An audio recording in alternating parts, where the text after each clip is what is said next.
The scrapyard floated in the darkness of space like a graveyard for dead ships. Millions of broken vessels, torn metal pieces, and forgotten machines drifted slowly in the cold void.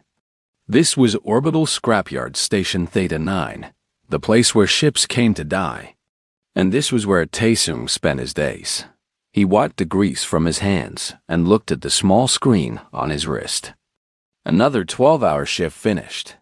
His body ached. His muscles screamed for rest.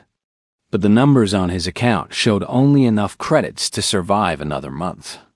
That was not enough. His sister Hana needed medicine, and medicine cost more than his entire year's salary. The Velthari overseer walked past him, its 6 limbs moving in that strange way that always made Taesung uncomfortable. The alien's purple skin reflected the dim lights of the station. It stopped and looked down at the human worker with eyes that showed no warmth. "Human," the overseer said, its voice cold and flat. "Tomorrow you are assigned to Sector 7, the dead zone." Taesung felt his stomach drop. The dead zone was where they sent workers they wanted to punish. Ships in that sector were so old and broken that nothing could be saved from them. No valuable parts. No bonus credits. Just useless metal floating in space. "May I ask why?" Taesung said, keeping his voice calm. The overseer made a sound that might have been a laugh. "You asked too many questions about that energy reading last week. You wasted company time. This is your lesson, human. Learn your place." The alien walked away without another word. Taesung stood there, fists tight at his sides. 5 years. He had worked for this company for 5 years. And still, they treated him like garbage. Like something less than alive. That night, Taesung could not sleep. He lay in his tiny room, staring at the metal ceiling. His mind kept going back to that energy reading. A week ago, his scanner had picked up something strange from deep in the dead zone. A power signature. Faint, but real. He had reported it, thinking it might be valuable. Instead, they had punished him for a thought when morning came. Taesung suited up and took a small transport pod to Sector 7. The dead zone was everything he had heard about and worse. Mountains of broken ships blocked out the distant stars. Twisted metal formed shapes that looked almost alive in the darkness. No other workers were here. He was completely alone, but Taesung did not start his assigned work. Instead, he followed his scanner toward that strange energy reading. Something was pulling him forward. He could not explain it. He simply knew he had to find the source. Hours passed.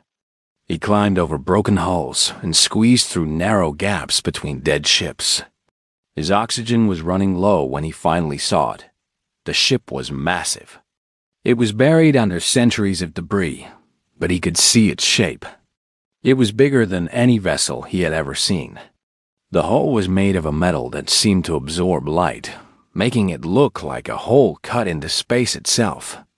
Strange symbols covered its surface, writing in a language his translator could not understand. Taesung approached slowly. His heart was beating fast. Every instinct told him this was something important. Something that had been forgotten by the galaxy for a very long time. He found an opening in the hull and climbed inside. The interior was dark, but as he moved forward, lights began to flicker. Soft blue lights embedded in the walls. They activated at his presence, as if the ship knew he was there. The air inside was stale but breathable. Taesung removed his helmet and took a deep breath. The ship was alive. Somehow, after all these years, it still had power. He walked through corridors that seemed to go on forever. The design was unlike anything he had studied. It was elegant in a way that human ships never were. Every surface curved smoothly into the next. There were no sharp corners, no exposed wires. It was beautiful. Finally, he reached what looked like the bridge. A large chair sat in the center, facing a massive window that looked out into the debris field. Consoles lined the walls, their screens dark and silent. Taesung reached out and touched one of the consoles. The moment his fingers made contact, the entire room exploded with light. Screens activated. Systems hummed to life. The ship shuddered as if waking from a deep sleep, and then a voice spoke. Awaiting commander designation. Tae-Soong jumped back, his heart pounding. The voice was soft and feminine, coming from everywhere and nowhere at once. Who said that? He asked. I am the ship's central intelligence, the voice replied. I have been dormant for 3,427 years. Species scan complete. You are human. Tae-Soong did not know what to say. He stood there, mouth open, trying to understand what was happening.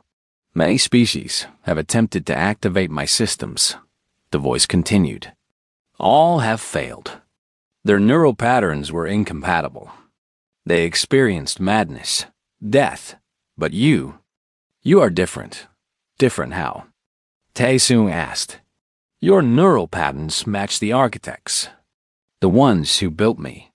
Compatibility level is 97.3%. This is unprecedented. This should not be possible. Tae-Soong looked around at the awakened bridge. Lights pulsed gently along the walls. The ship felt warm now, welcoming, like it had been waiting for him all along. What are you? He whispered. I am a dreadnought-class vessel, the voice answered. Built for war. Built for protection. I was abandoned when the architects departed this plane of existence. I have waited for a worthy commander, and now you have come. Tae-Soong thought about his life. The years of being treated like nothing. The endless work for masters who saw him as less than an animal.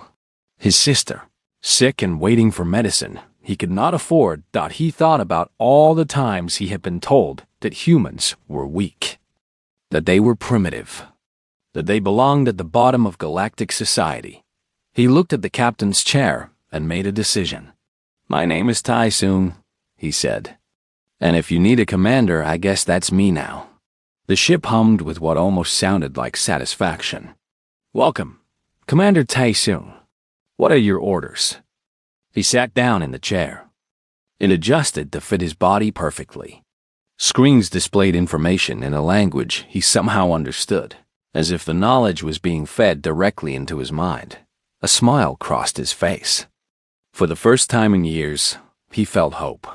First, he said, we need to get out of this junkyard. And then we're going to show this galaxy what humans can really do. The ship began to move, rising from its grave of forgotten metal. And somewhere in the distance, sensors on a dozen different stations began to scream warnings. Something ancient had awakened. Something that would change everything. Tae-Soong spent the next 3 weeks living inside the ancient ship.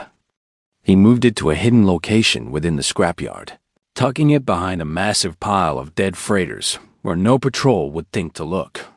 He told no one. He trusted no one. This secret was his alone. Each day, he learned more about the vessel. The ship's intelligence, which he named Arya, became his teacher and his companion. She explained systems that were thousands of years ahead of anything modern civilizations had built. She showed him weapons that could crack planets and shields that could stop entire fleets. The power was terrifying and wonderful at the same time. The architects built me to be the ultimate guardian, Arya explained one evening as Tae-Soong worked on repairing a damaged power conduit.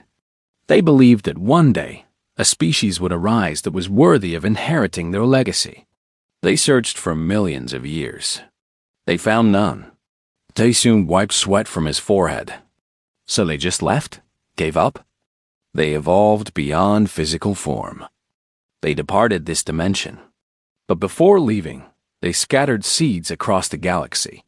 Ships like me. Technology waiting to be claimed. They hoped that someday, the right beings would find us. And humans are the right beings? Tae-Soong asked, doubt clear in his voice. Your neural architecture is nearly identical to the architects. This was not expected. Your species is young. You should not have this compatibility. And yet, here you are. Taishun thought about this as he worked. Humans were considered one of the weakest species in the galaxy. They had no natural weapons, no special abilities. They came from a small planet in an unimportant system. Most aliens looked at humans the way humans might look at insects. But now, holding tools that let him repair technology beyond anything modern science could create. Taesoon wondered if maybe everyone had been wrong about his people. On the 4th week, someone found him. Taesoon was running a diagnostic on the ship's secondary engines when Arya's voice cut through his concentration. Alert! Unknown vessel approaching. Small transport. One life sign. Human. Taesoon rushed to the bridge and looked at the display. A battered cargo ship was moving through the debris field, heading straight toward his hiding spot. Its pilot had to be either very skilled or very desperate to navigate such dangerous territory. They are attempting communication, Arya reported. Taesoon hesitated, then nodded. Let them through. A woman's voice filled the bridge.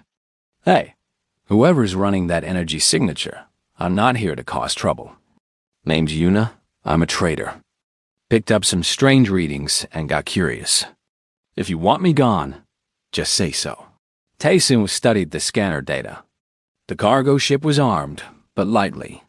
It was no threat to a vessel like his. He made a quick decision. Dock at the port side. Bay 3. And come along. 15 minutes later, Yuna stood on the deck of the ancient ship, her eyes wide with disbelief.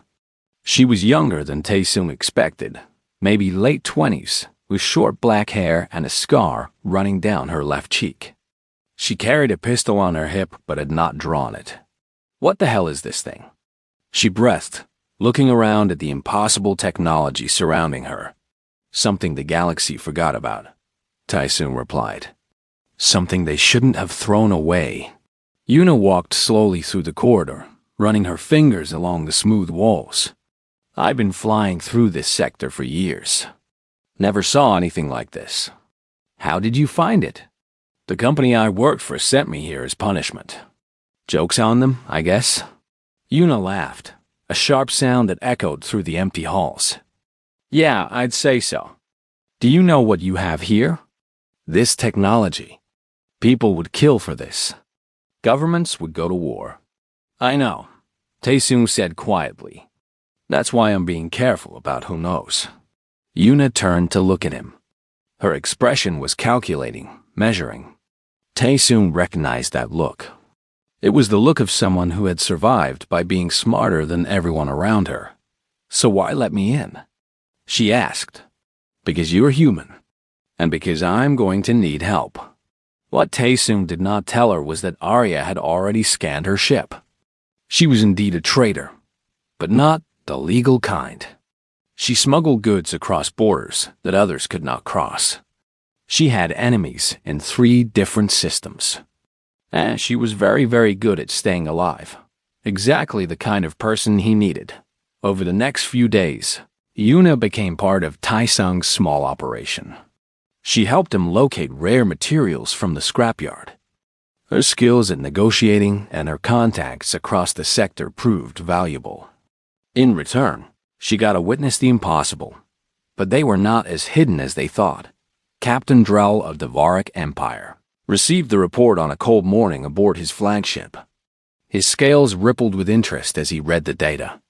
An energy signature matching architect technology had been detected in the Theta 9 scrapyard. For 3,000 years, such readings had been nothing but rumors and legends. Now, one had appeared.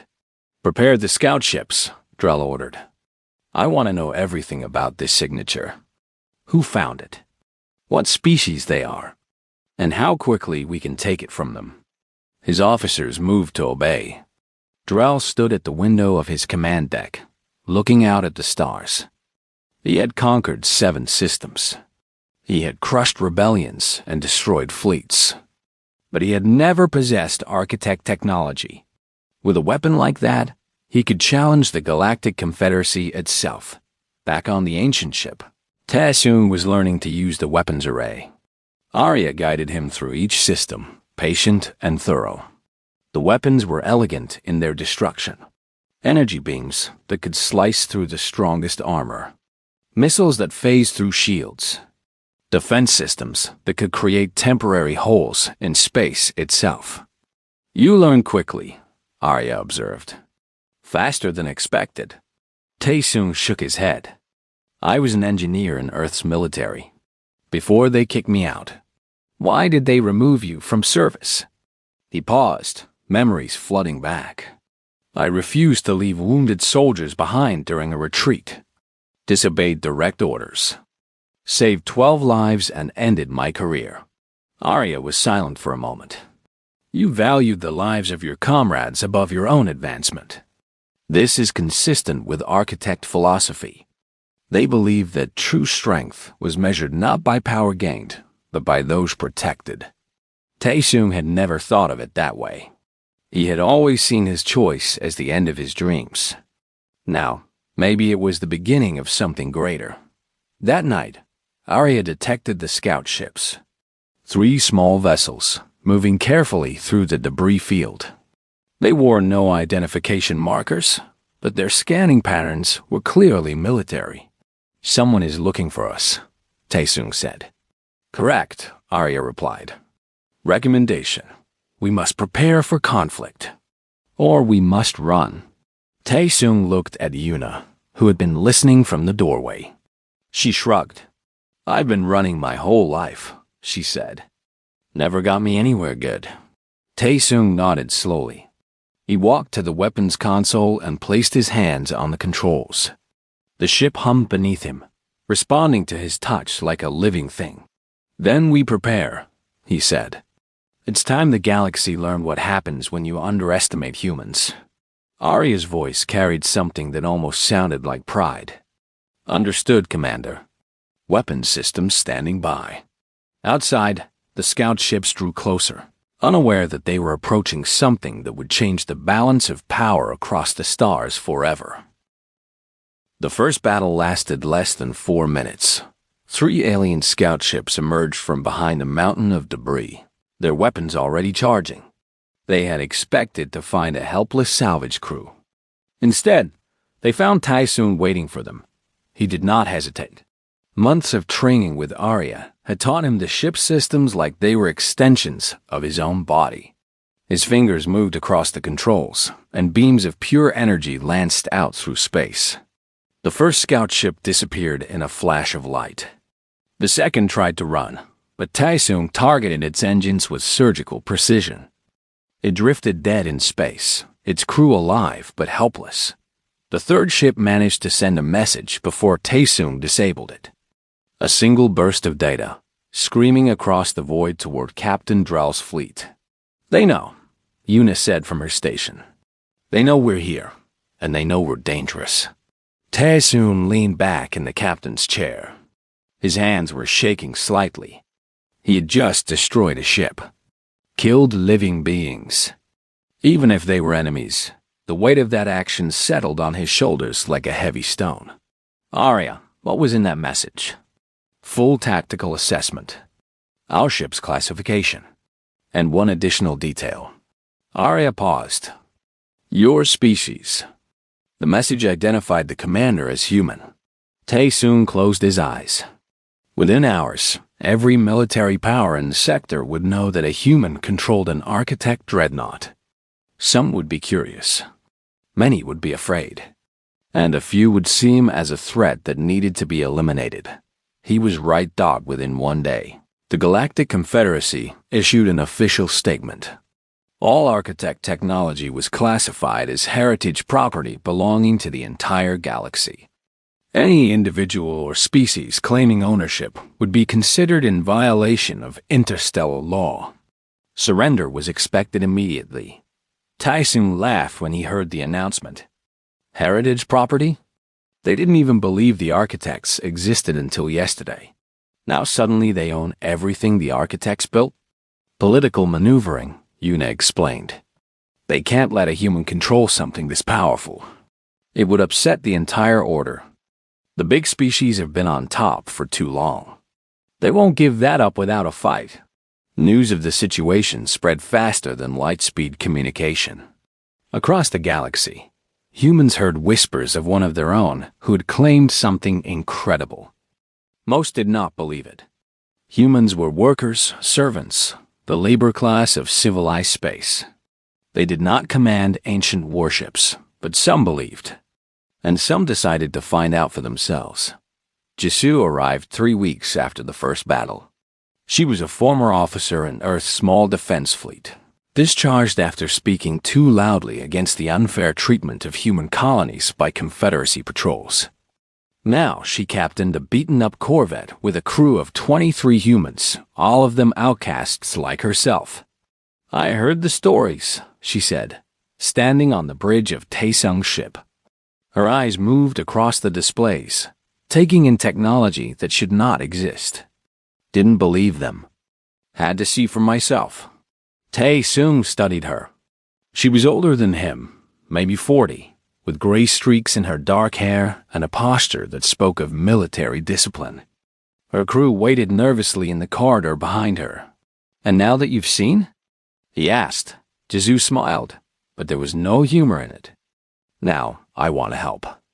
My people have been pushed down for generations. If what you have here can change that, I'm in." One by one, others came.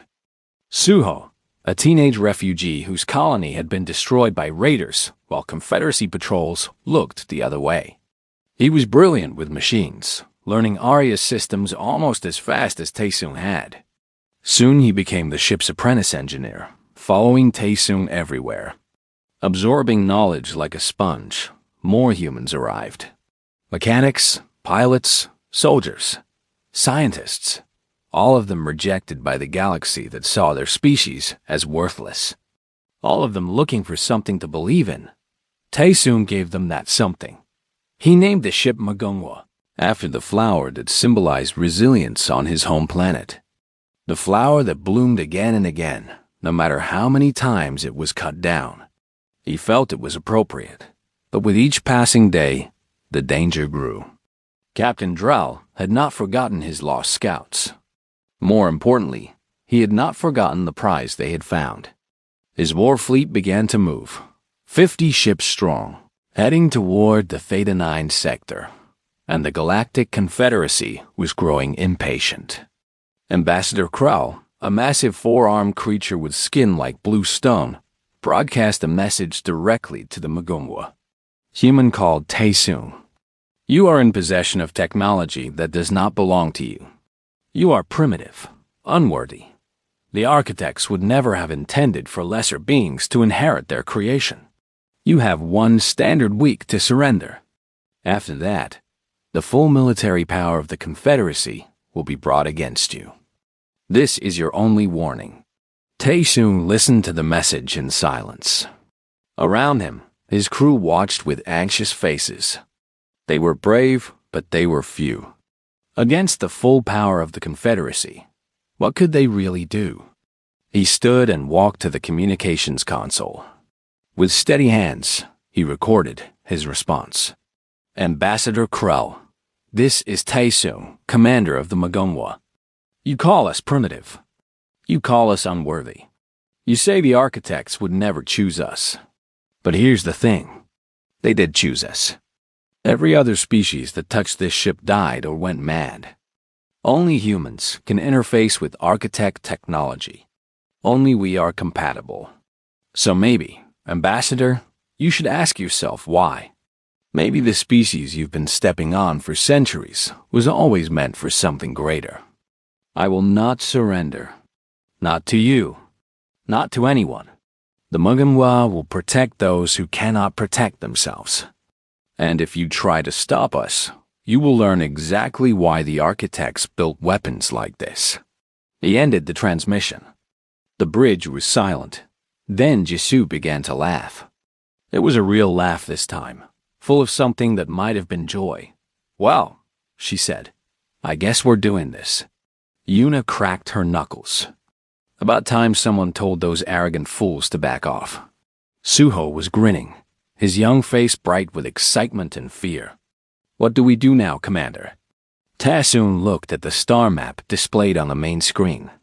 Enemies surrounded them. The odds were impossible. Any sane person would have run. But Taesoon had spent his whole life being told what he could not do. He had spent years being pushed down, ignored, treated like nothing. Those days were over. Now, he said, we show them what humans can do when they stop accepting the limits others put on them. Arya, prepare for departure. We're going to need more allies. And I know exactly where to find them. The Magongwa's engines came to life, power flowing through systems that had waited 3,000 years for this moment. And as the ship began to move, the galaxy felt a shift. Something had changed. Something that could never be undone.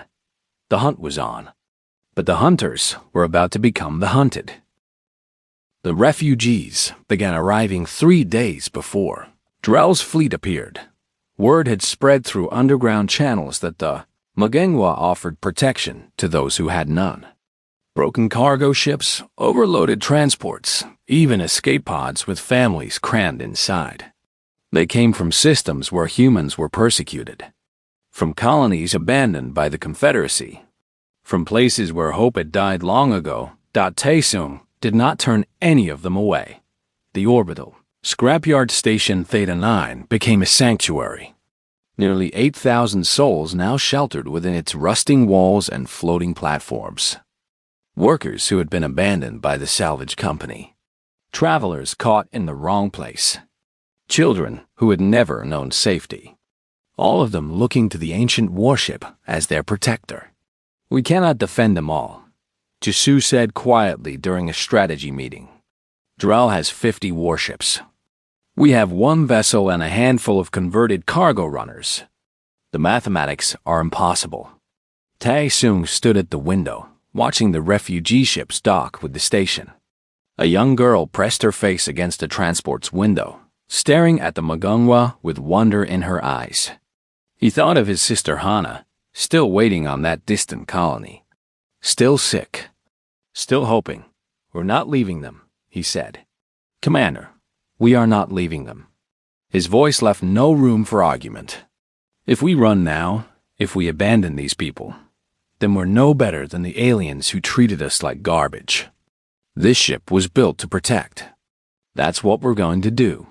The crew accepted his decision without further protest. They had followed him this far. They would follow him into hell if he asked. Among the refugees was a girl named Minji. She was 15 years old. Quiet and shy, with a talent for fixing machines that surprised even Suho. When she first stepped aboard the Magongwa, something strange happened. The lights flickered. Screens displayed data and patterns they had never shown before.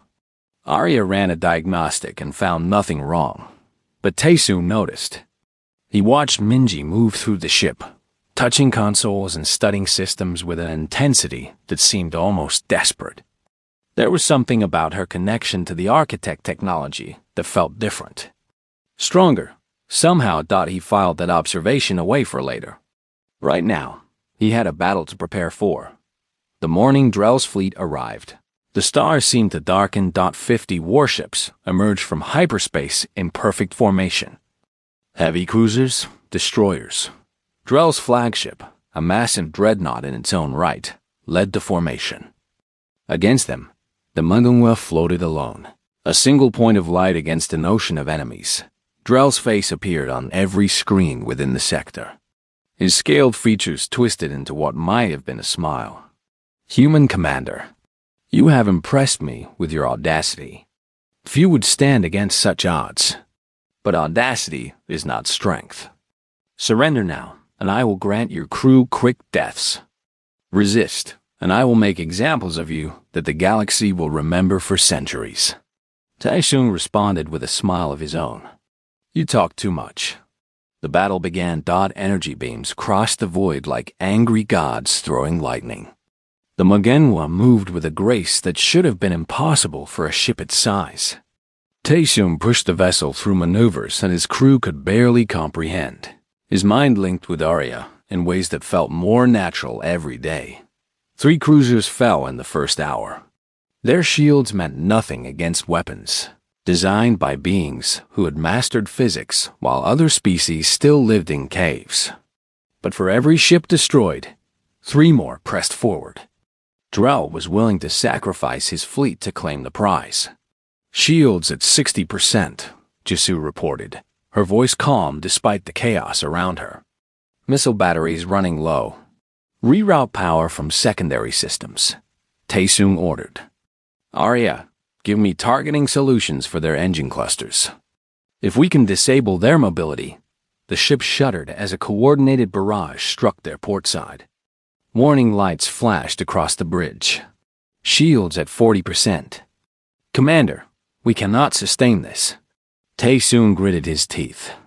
For every wound they inflicted on the enemy, they received 2 in return.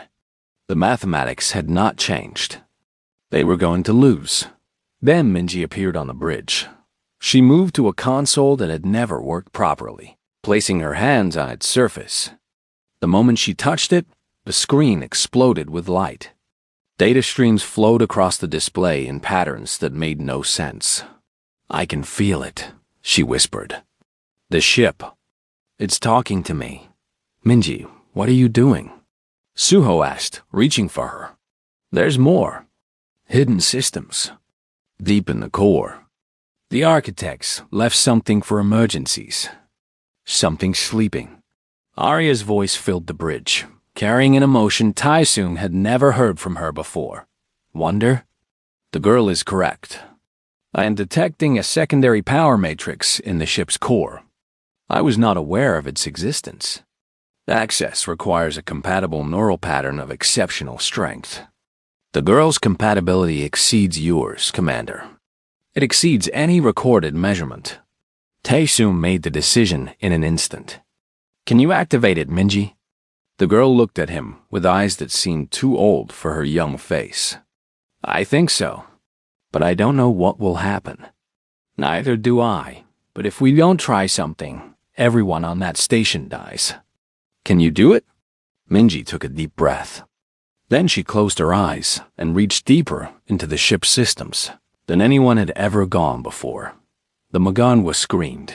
Every light on the ship went dark. Power fluctuated wildly.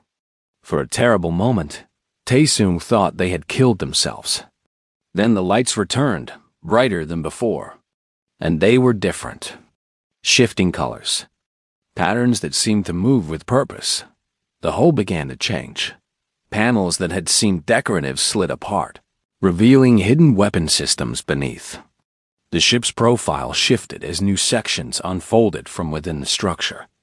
It was growing, expanding, becoming something more than it had been.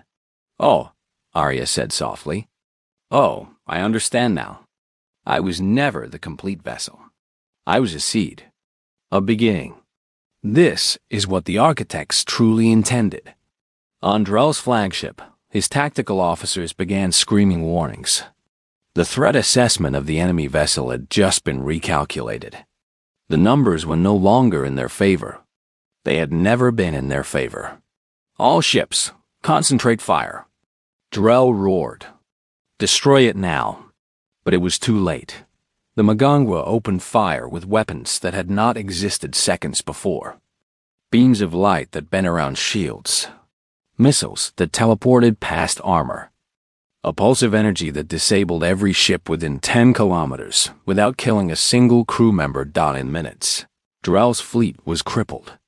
Not destroyed. Taesung had been very specific about that. He did not want to kill. He wanted to defeat.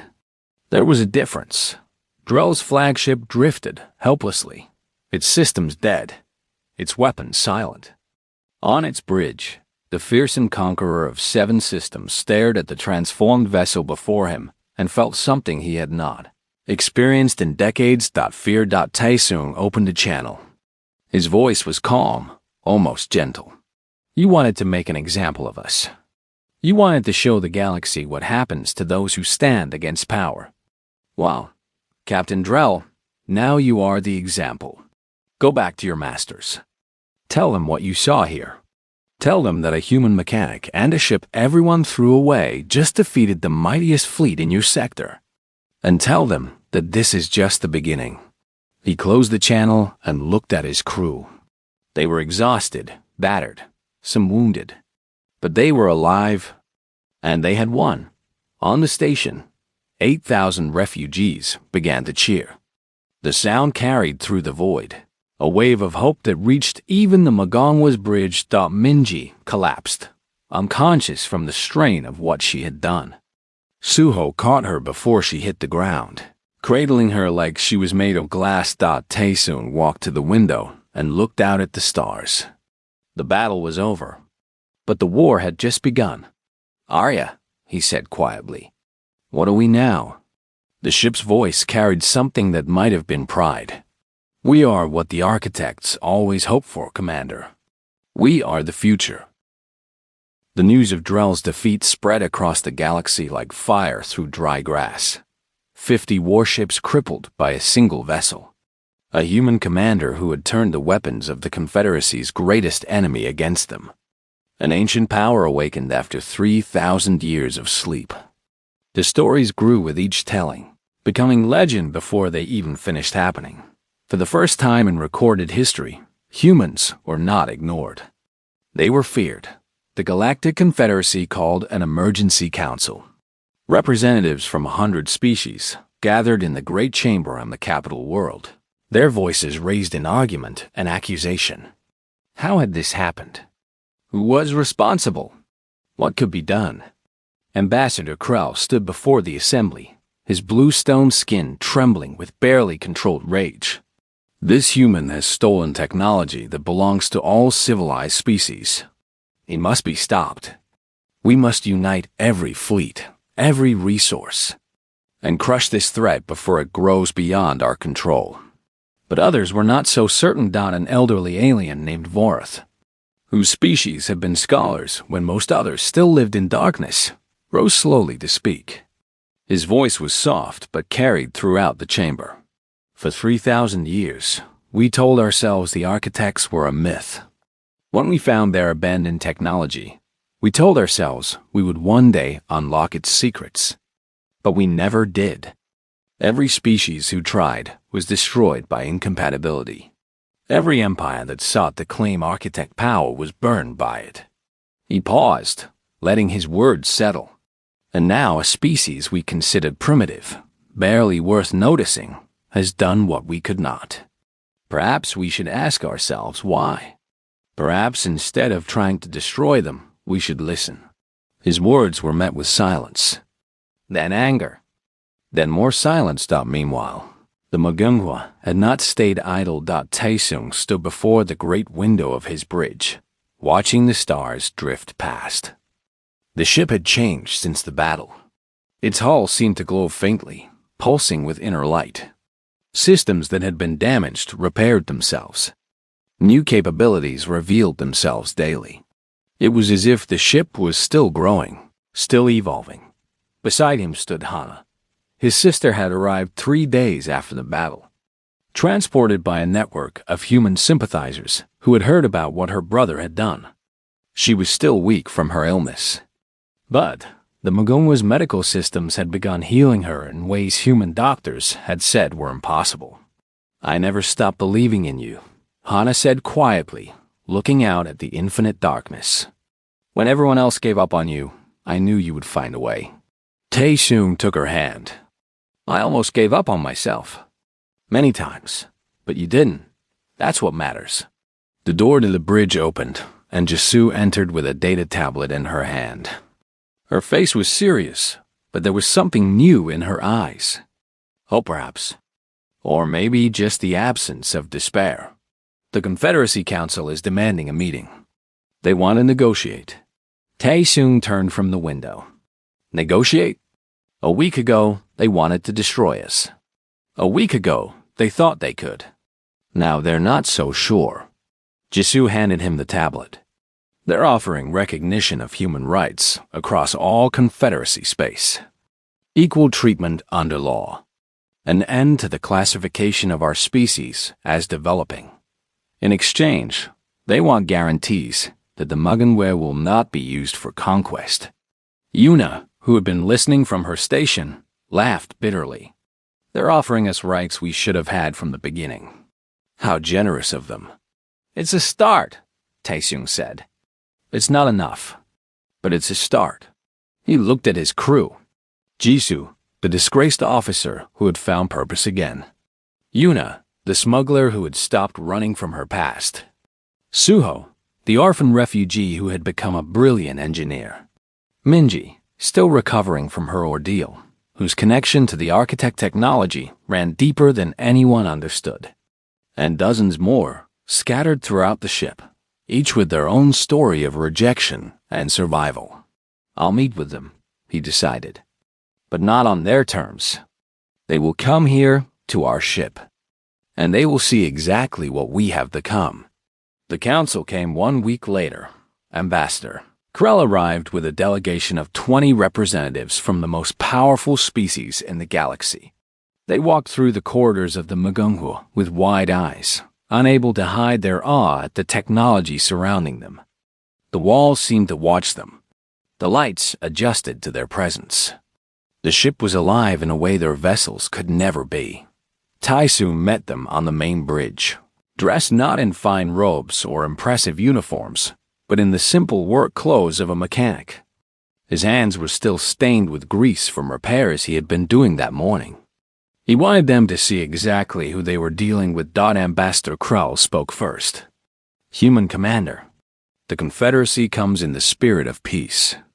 We seek understanding between our peoples. Taeseung let the silence stretch for a long moment before responding. Ambassador, I remember your message. You called us primitive, unworthy. You said the architects would never have chosen us. You gave us 1 week to surrender or face destruction. He walked slowly across the bridge, his footsteps echoing in the quiet. Do you still feel that way?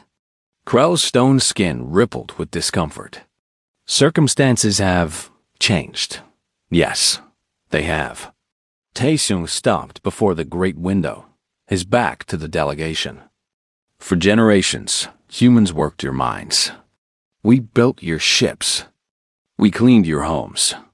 We were the forgotten labor that kept your civilizations running. You threw us your garbage and laughed when we struggled to survive on it. He turned to face them, and his eyes were hard. But we did survive. We always survive. That is what you never understood about us. We are not the strongest species. We are not the fastest. We cannot breathe in vacuum or see in total darkness. But we never, ever give up. And now, standing in this ship that your greatest scientist said was impossible to activate, I want you to understand something. He walked forward until he stood directly before Krell, looking up at the massive alien without fear. We do not want conquest. We do not want revenge. We want only what we have always wanted, to be treated with dignity, to have our lives valued, to be given the chance to show what we can become when we are not held down by those who fear us.